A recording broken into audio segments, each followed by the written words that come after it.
ਆ final code ਜਿਹੜਾ ਇਹ ਹਾਰਡਰ ਦਾ ਲੱਗਣਾ। ਇਹ ਕੋਈ ਦੁਕਾਨਦਾਰ ਕੋਈ ਪਾਲਿਸ਼ਮੈਨ ਇਹਨੂੰ ਨਹੀਂ ਲਾਉਂਦਾ, ਸਪਿਰਿਟ ਪਾਲਿਸ਼ ਕਰਦੇ ਆ ਤੇ ਸੁੰਦਰਸ ਲਾ ਦਿੰਦੇ ਆ। ਆ ਜਿਹੜਾ ਲਾਈਫ ਟਾਈਮ ਜਿਹੜਾ ਗੱਡੀਆਂ ਦੇ ਉੱਪਰ ਚਮਕ ਲੱਗਣੀ ਹੈ ਨਾ, ਇਹ ਉਹ ਆ, ਸਾਰੀ ਜ਼ਿੰਦਗੀ ਇਹ ਖਰਾਬ ਨਹੀਂ ਹੋਣੀ ਭਾਈ। ਇਹ ਸ਼ੀਟ ਇੰਨੀ ਕੁ ਮਜ਼ਬੂਤ ਆ ਕਿ ਇਹਨੂੰ ਪਾਣੀ ਦੇ ਵਿੱਚ ਭਾਵੇਂ ਤੁਸੀਂ ਰੋਜ਼ ਰੱਖੀ ਛੱਡੋ, ਰੋਜ਼ ਧੋਈ ਜਾਓ ਥੱਲੇੋਂ ਪਾਣੀ ਨਾਲ, ਇਹਨੂੰ ਇੱਕ ਤੇ ਫੁੱਲਣੀ ਨਹੀਂ ਗਈ। ਮੇਰੇ ਘਰ ਦੇ ਦਰਵਾਜ਼ੇ ਵੀ ਇਹਦੇ ਲੱਗੇ ਆ। ਇਹ ਦੂਜੀ ਜਿਹੜੀ ਬੈੱਡ ਦਾ ਜਾਲ ਆ, ਇਹ ਦੇਖੋ, ਇਹ ਵੀ ਉਸੇ ਲੱਕੜ ਦਾ ਆ। ਠੀਕ ਹੈ, ਜ਼ਿਆਦਾ ਆ ਤੇ ਲੱਗਣਾ ਤੇ ਮੁੱਕਣਾ।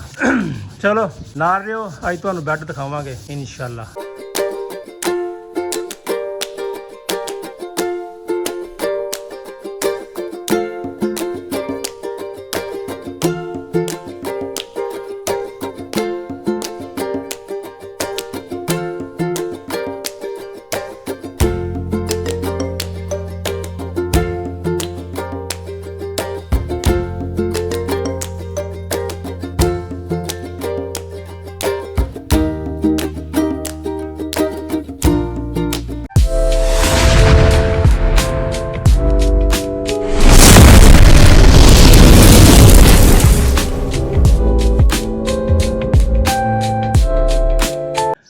अस्सलाम वालेकुम, की हाल है वीरो?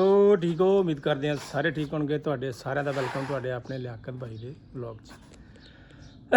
ਤੁਹਾਨੂੰ ਜਿੱਦਾਂ ਗੱਲ ਕਿਹਾ ਸੀਗਾ ਕਿ ਸਾਡਾ ਬੈੱਡ ਹੋ ਰਿਹਾ ਤਿਆਰ ਜਨਾਬ। ਅੱਜ ਉਹਦੀ ਤਿਆਰੀ ਕਰਨ ਵਾਸਤੇ ਬੰਦੇ ਸਾਡੇ ਕੋਲ ਵਾਪਸ ਆ ਗਏ ਆ। ਰਾਤੀ ਇੱਥੋਂ ਗਏ ਸੀਗੇ ਤੇ ਹੁਣ ਫੇਰ ਸਵੇਰੇ ਵਾਪਸ, ਕਿਉਂਕਿ ਜੜ੍ਹਾਂ ਨੇ ਜਾਣਾ ਹੁੰਦਾ ਨੇ, ਫਿਰ ਉੱਥੋਂ ਵਾਪਸ ਆਣਾ। ਬੰਦਾ ਇੱਥੇ ਸੌਂ ਜੇ, ਤੇਲ ਫੂਕ ਕੇ ਜਾਣਾ, ਉਹ 400-500 ਬਚਣਾ ਹੀ ਆ। ਖਾਸ ਕਰ ਉਹ ਗਏ ਸੀਗੇ, ਫਿਰ ਰੰਗ ਥੋੜ੍ਹਾ ਜਿਹਾ ਪਤਾ ਲਿਕਵਿਡ ਲਿਆਉਣਾ ਸੀ, ਉਹਦਾ ਕਰਕੇ। ਮੈਂ ਤੁਹਾਨੂੰ ਦਿਖਾਉਣਾ ਬੈੱਡ ਦੀ ਜਿਹੜੀ ਹੈ ਨਾ, ਬੈੱਡ ਦੀ ਥੱਲੇ ਵਾਲਾ ਮੰਜਾ ਜਿਹੜਾ ਹੁੰਦਾ ਉਹ ਮੈਂ ਤੁਹਾਨੂੰ ਦਿਖਾਉਣਾ ਕਿੰਨਾ ਮਜ਼ਬੂਤ ਬਣਿਆ ਵੀਡੀਓ ਦੇ ਵਿੱਚ ਹੀ। ਇਹ ਦੇਖੋ ਅਸਲ ਚੀਜ਼ ਜਿਹੜੀ ਹੈ ਨਾ, ਇਹ ਜਿਹੜੀ ਹੈ ਨਾ ਸ਼ੀਟ, ਇਹ ਸ਼ੀਟ ਇੰਨੀ ਕੁ ਮਜ਼ਬੂਤ ਆ ਕਿ ਇਹਨੂੰ ਪਾਣੀ ਦੇ ਵਿੱਚ ਭਾਵੇਂ ਤੁਸੀਂ ਰੋਜ਼ ਰੱਖੀ ਛੱਡੋ, ਰੋਜ਼ ਧੋਈ ਜਾਓ ਥੱਲੇੋਂ ਪਾਣੀ ਨਾਲ, ਇਹਨੂੰ ਇੱਕ ਤੇ ਫੁੱਲਣੀ ਨਹੀਂ ਗਈ। ਮੇਰੇ ਘਰ ਦੇ ਦਰਵਾਜ਼ੇ ਵੀ ਇਹਦੇ ਲੱਗੇ ਆ। ਇਹ ਦੂਜੀ ਜਿਹੜੀ ਬੈੱਡ ਦਾ ਜਾਲ ਆ, ਇਹ ਦੇਖੋ, ਇਹ ਵੀ ਉਸੇ ਲੱਕੜ ਦਾ ਹੈ। ਠੀਕ ਹੈ, ਇਹ ਜਿਹੜੀ ਟੋਟਲ ਲੱਕੜ ਹੈ ਨਾ, ਇਹ ਸਾਰਾ ਉਹਦਾ, ਇਹਦਾ ਕਰਕੇ ਮਜ਼ਬੂਤ ਬਹੁਤ ਜ਼ਿਆਦਾ ਹੈ। ਇਹਦੇ ਉੱਤੇ ਭਾਵੇਂ ਤੁਸੀਂ ਫੁੱਟਬਾਲ ਖੇਡ ਹੀ ਦਿਓ। ਇਸ ਕਰਕੇ ਨਾ ਮੰਜੇ ਬਹੁਤ ਜ਼ਿਆਦਾ ਮਜ਼ਬੂਤ ਆ ਤੇ ਮਿਹਨਤ ਦਾ ਮੁੱਲ ਵੀ ਬੰਦੇ ਨੂੰ ਦੇਣਾ ਚਾਹੀਦਾ ਹੈ। ਇੱਦਾਂ ਦੇ ਬੈੱਡ ਤੁਸੀਂ ਪੂਰਾ ਪਾਕਿਸਤਾਨ ਘੁੰਮ ਲਿਆ, ਤੁਹਾਨੂੰ ਇੱਦਾਂ ਦੇ ਬੈੱਡ ਦਾ ਜਾਲ ਨਹੀਂ ਮਿਲੇਗਾ। 100% ਗਰੰਟੀ ਹੈ, ਸਵਾਏ 105 ਚੱਕ ਵੰਗੀਆਂ ਦੇ ਵਿੱਚੋਂ। ਆਪਣੇ ਬੈੱਡ ਵੀ ਚੈੱਕ ਕਰ ਲਓ, ਜਿਹੜਾ ਨਵਾਂ ਬਣਾਓਗੇ ਉਹਦਾ ਵੀ ਚੈੱਕ ਕਰੋ ਕਿ ਥੱਲੇ ਵਾਲਾ ਜਾਲ ਕਿੱਦਾਂ ਦਾ ਆ। ਅਗਰ ਜਾਲ ਇਦਾਂ ਦਾ ਹੋਵੇ ਤੇ ਆਪਾਂ ਜ਼ਿੰਮੇਦਾਰ ਆ ਭਾਈ ਇਸ ਗੱਲ ਦੇ, ਕਿਉਂਕਿ ਇਹ ਚੀਜ਼ ਕੋਈ ਲਾਉਂਦਾ ਹੀ ਨਹੀਂ। ਉਹਨੇ ਲਾਉਣੀ ਆ ਜਿਹੜਾ ਕੋਈ ਬੰਦਾ ਆਪਣਾ ਸਮਝ ਲਓ ਕਿ ਆਪਣਾ ਘਰ ਦਾ ਬਣਾ ਰਿਹਾ ਨਾ ਬੈੱਡ, ਉਹਨੇ ਇਹ ਚੀਜ਼ਾਂ ਲਾਉਣੀਆਂ ਥੱਲੇ, ਹੋਰ ਕਿਸੇ ਨੇ ਨਹੀਂ ਲਾਉਣੀਆਂ। ਸਾਡੇ ਕੋਲ ਲੱਕੜ ਦਾ ਕੋਟਾ ਲਿਜਾ ਕੇ ਪਾਣੀ 'ਚ ਸਿੱਟ ਤਿਆਰੀ ਹੋ ਰਹੀ ਹੈ। ਕੱਲ ਇੱਕ ਕੋਟ ਮਾਰ ਕੇ ਗਏ ਸੀ, ਦੁਬਾਰਾ ਫਿਰ ਪਟੀਨ ਸ਼ਟੀਨ ਭਰੀ ਇਹਦੇ 'ਚ। ਇਹ ਤੇ ਫਿਰ ਰੇਗਮਾਰ ਵੱਜਣਾ ਇੱਕ ਵਾਰੀ, ਰੇਗਮਾਰ ਵੱਜ ਕੇ ਇਹ ਹਾਲੇ ਸ਼ੁਰੂ ਕੀਤੇ ਇਹਨਾਂ ਤੇ ਮਾੜਾ ਮਾੜਾ ਹਾਲੇ ਪਾਣੀ ਛਾਣੀ ਮਾਰਿਆ ਸ਼ੁਰੂ ਕੀਤਾ। ਸਾਰਾ ਦਿਨ ਇੱਥੇ ਅੱਜ ਬੈੱਡ ਤਿਆਰ ਕਰਕੇ ਅਸੀਂ ਘਰ ਲੈ ਜਾਣਾ। ਚਾਹ ਪੀ ਰਹੇ ਬੰਦੇ ਆ ਗਏ ਆ ਤੇ ਆਉਂਦੇ ਆ ਚਾਹ ਨੂੰ ਜੁੜ ਗਏ ਆ। ਹਾਂ ਭਾਈ, ਹੁਣ ਦੱਸ ਕੀ ਹਾਲ ਆ ਤੇਰਾ? ਮੇਰਾ ਹਾਲ ਠੀਕ ਹੈ ਜੀ, ਤੁਸੀਂ ਠੀਕ ਠਾਕ ਹੋ? ਅਸੀਂ ਤਾਂ ਠੀਕ ਆ ਭਾਈ। ਭਾਈ ਆ ਜਿਹੜਾ ਇੱਥੇ ਸਾਡਾ ਬੇਲੀ ਆ, ਭਰਾ ਵਾ ਸਾਡਾ। ਆਹ ਵਿਖਾਈ ਜਰਾ ਚੁੱਕ ਕੇ। ਆਹ ਕੀ ਹੈ ਭਲਾ ਕਾਸ਼ੀ? ਇਹ ਜੀ ਹਾਰਨਰ ਕਹਿੰਦੇ ਇਹਨੂੰ। ਹਾਰਨਰ ਕਹਿੰਦੇ ਆ ਜੀ ਇਹਨੂੰ। ਇਹ ਕਿੰਨੇ ਦਾ ਆ?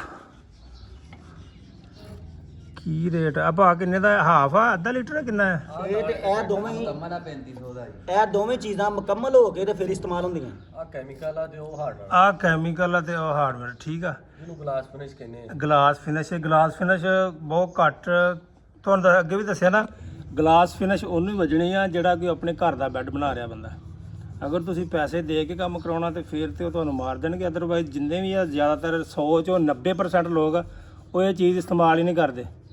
ਠੀਕ ਆ, ਇਹ ਚੀਜ਼ ਇਸਤੇਮਾਲ ਹੋਣੀ ਐਂਡ ਤੇ ਜਾ ਕੇ, ਤੇ ਫਿਰ ਤੁਹਾਨੂੰ ਦਿਖਾਵਾਂਗੇ ਬੈੱਡ ਦੇ ਵਿੱਚੋਂ ਚਿਹਰਾ ਵੀ ਨਜ਼ਰ ਆਏਗਾ, ਇਦਾਂ ਦਾ ਚਮਕੇਗਾ।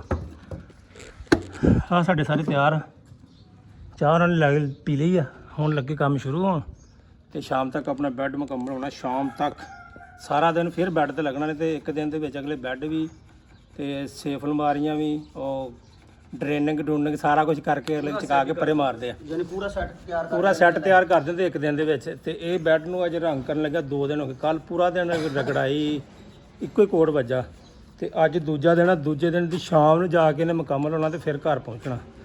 ਤੇ ਅੱਜ ਤੁਹਾਨੂੰ ਦਿਖਾਉਂਦੇ ਆ ਜਨਾਬ ਬੈੱਡ ਦਾ ਐਂਡ ਤੱਕ, ਤੁਹਾਨੂੰ ਰਿਜ਼ਲਟ ਦਿਖਾਵਾਂਗੇ ਇਨਸ਼ਾਅੱਲਾ ਤਾਲਾ।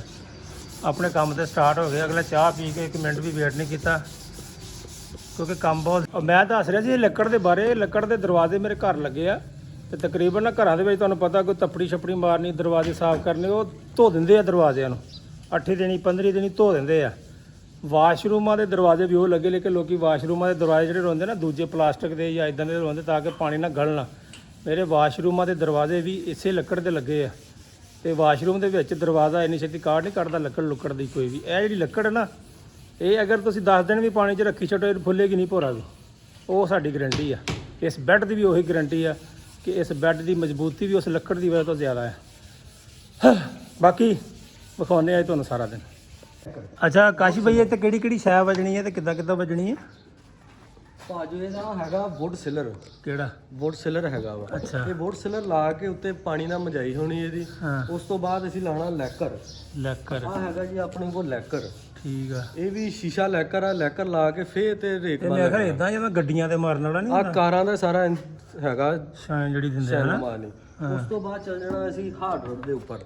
ਠੀਕ ਆ ਫਾਈਨਲ ਕੋਡ ਜਿਹੜਾ ਇਹ ਹਾਰਡਵੇਅਰ ਦਾ ਲੱਗਣਾ। ਠੀਕ ਆ। ਇਹ ਕੋਈ ਦੁਕਾਨਦਾਰ ਕੋਈ ਪਾਲਿਸ਼ਮੈਨ ਇਹਨੂੰ ਨਹੀਂ ਲਾਉਂਦਾ। ਸਪ੍ਰਿਟ ਪਾਲਿਸ਼ ਕਰਦੇ ਆ ਤੇ ਸੁੰਦਰਸ ਲਾ ਦਿੰਦੇ ਆ। ਆ ਜਿਹੜਾ ਲਾਈਫ ਟਾਈਮ ਜਿਹੜਾ ਗੱਡੀਆਂ ਦੇ ਉੱਪਰ ਚਮਕ ਲੱਗਣੀ ਹੈ ਨਾ, ਇਹ ਉਹ ਆ। ਸਾਰੀ ਜ਼ਿੰਦਗੀ ਇਹ ਖਰਾਬ ਨਹੀਂ ਹੋਣੀ। ਭਾਈ ਇਹ ਐਸਾ ਕਿ ਜੈਸਾ ਨਾ ਸ਼ੀਸ਼ਾ ਪਿਘਲਾਇਆ ਹੁੰਦਾ, ਇਹ ਉਸ ਤਰੀਕੇ ਦਾ ਵਾ ਜਿਹੜਾ ਮੋਟਰਸਾਈਕਲ ਦੀ ਟੈਂਕੀ ਤੇ ਨਹੀਂ ਵੱਜਾ ਹੁੰਦਾ, ਸਾਰੀ ਜ਼ਿੰਦਗੀ ਖਰਾਬ ਨਹੀਂ ਹੁੰਦਾ। ਹਾਂ ਤੇ ਬਿਲਕੁਲ। ਉਹ ਚੀਜ਼ ਆ, ਬੇਸ਼ੱਕ ਇਹਦੇ ਉੱਪਰ ਪਾਣੀ ਵੀ ਪਾ ਦਿਓ ਨਾ ਤੇ ਇਹਨੂੰ ਕੋਈ ਪ੍ਰੋਬਲਮ ਨਹੀਂ ਹੋਏਗੀ। ਵੈਰੀ ਗੁੱਡ ਹੋ ਗਿਆ। ਹਾਂਜੀ ਇਹ ਉਹ ਚੀਜ਼ ਹੈ। ਲੋ ਜਨਾਬ ਅੱਜ ਤੁਹਾਨੂੰ ਬੈੱਡ ਤਿਆਰ ਵਿਖਾਵਾਂਗੇ ਇਨਸ਼ਾਅੱਲਾ ਤਾਲਾ। ਤੁਹਾਨੂੰ ਮਜ਼ਾ ਆਏਗਾ ਬੈੱਡ ਵੇਖਣ ਦਾ ਇਨਸ਼ਾਅੱਲਾ। ਅੱਜ ਹੀ ਕੱਸ ਦੇਣਾ ਘਰ ਦੇ ਵਿੱਚ। ਇੱਥੇ ਤੁਹਾਨੂੰ ਪਾਲਿਸ਼ ਹੁੰਦੀ ਸਾਰਾ ਕੁਝ ਵਿਖਾਉਂਦੇ ਆ ਅੱਜ। ਇਹ ਚੱਲੇ ਹੁਣ ਜਿਹੜਾ ਸ਼ਹਿਰ ਨੂੰ, ਇਹ ਉੱਥੋਂ ਹੋ ਕੇ ਆਉਂਦੇ ਆਪਾਂ ਇਹਨਾਂ ਦੇ ਕੋਲ ਹੀ ਆ ਅੱਜ।